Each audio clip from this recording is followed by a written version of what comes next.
let's get into the Kevyn Adams conversation. So here we are, 28 games into this season. Like we said, 11-14-3. They're second last in the Eastern Conference by points percentage. This is about as bad as you could have imagined this season to have gotten by this point. And we've had our qualms about Granato and his decision-making and the god-awful power play. But the conversation we really haven't had yet is this roster just might not be good enough. Or at the very least, it's not good enough with the injuries that they're suffering. And the moves that were made in the offseason have been, to bluntly put it, bad. And I say moves plural. There were only 2 moves, really, in this entire offseason. They were made on the first day of free agency. Adams signs Eric Johnson to a 1-year, $3.25 million contract.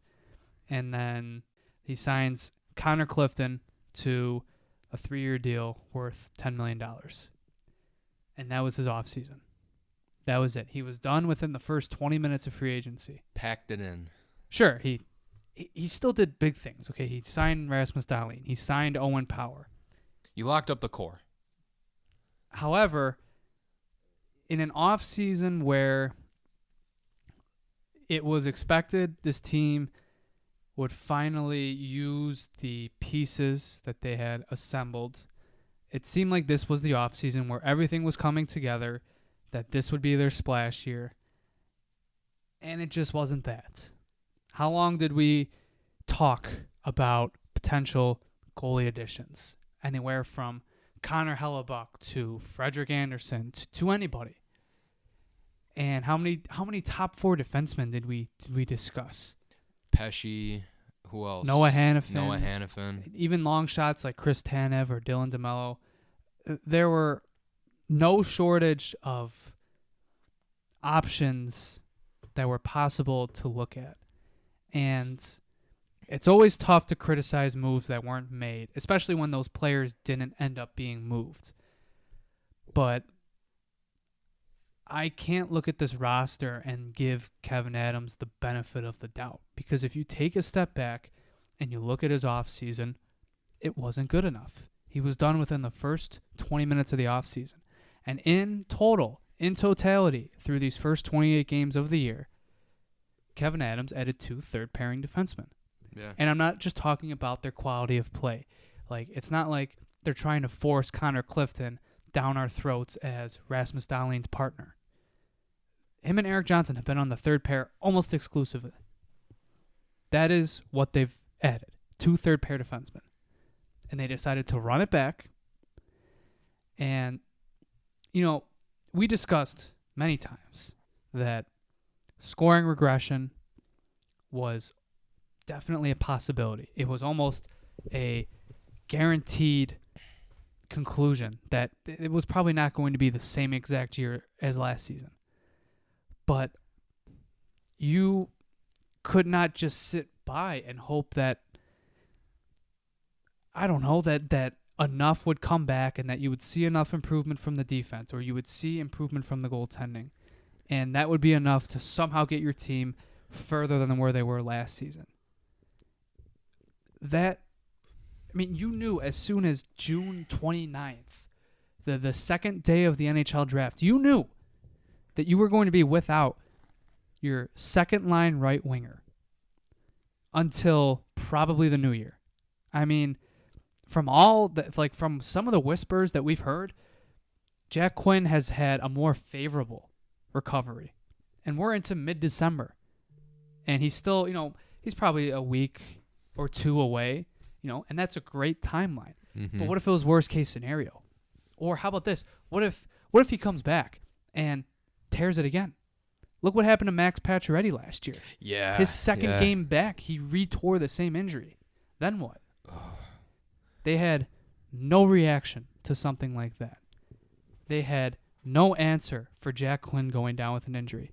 It seemed like their only bet was trying to sign Patrick Kane, another injury-riddled player. Thank God for Zach Benson. If Zach Benson Dude. isn't, I mean, seriously, if Vancouver or someone takes him a pick before and the Sabres end up with, I don't know, insert generic prospect. If they take Oliver Moore or someone. He's just chilling in the minors. I mean, I think he went to, I don't know, I think Minnesota he's at now. You know, he was great prospect, going to be a great contributor for your team in the future, but not this year. Like, Zach Benson is going against the narrative. He's 18 years old.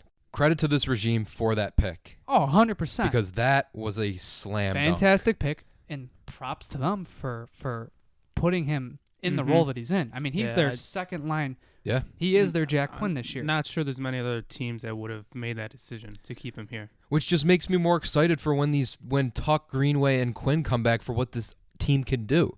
I hope they could turn it around, but, I mean, I don't know. But they had no reaction. They did not. Like, there was built-in scoring regression from the start.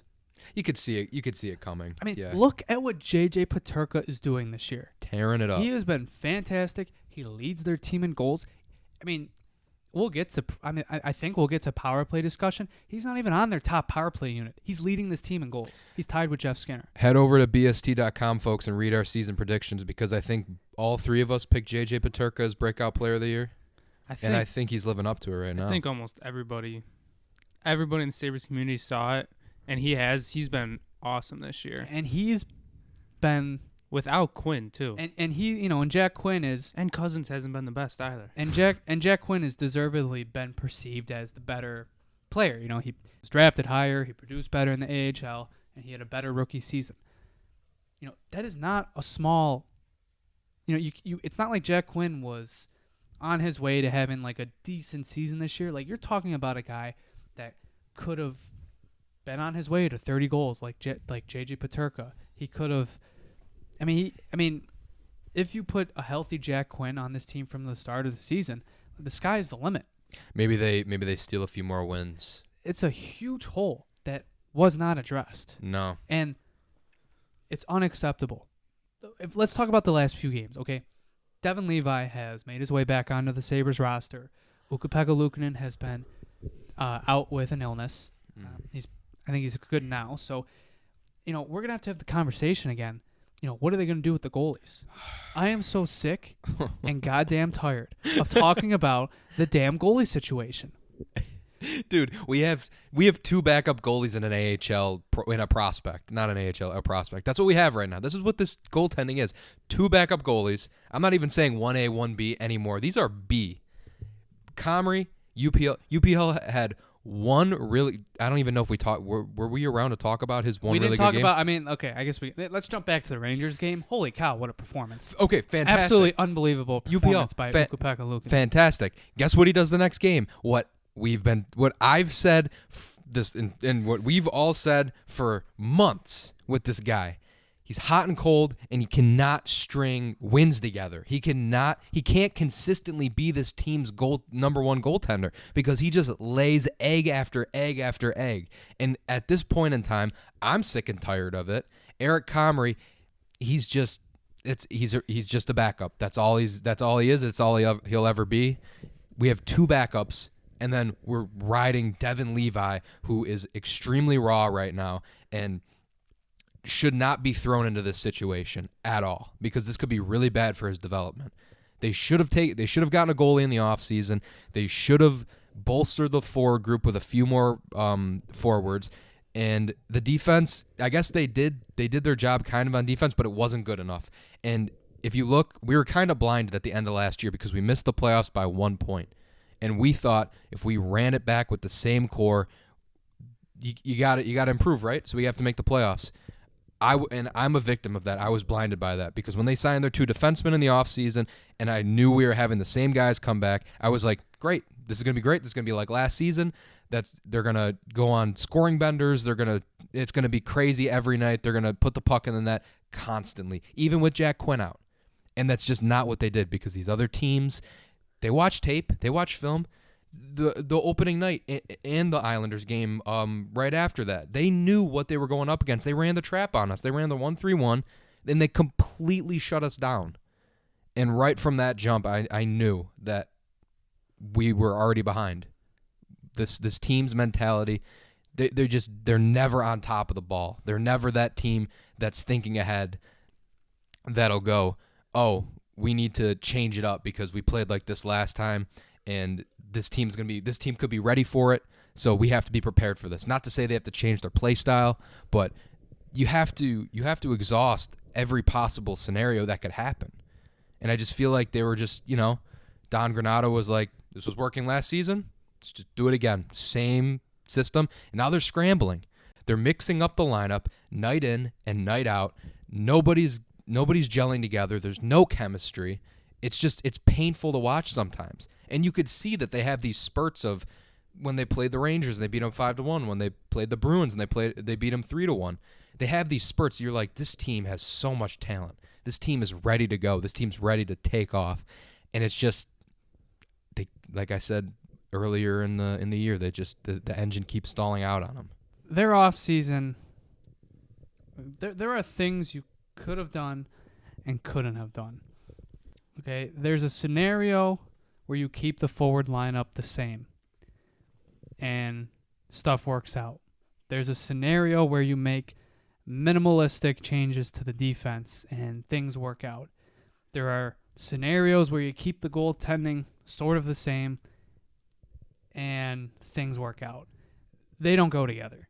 You can't keep the forward lineup the same, make minimalistic changes to the defense, and not change the goaltending at all, and expect things to go smoothly. You had 4 months to prepare for missing one of your best forwards. You had months to figure out something with the goaltending, anything, any sort of move.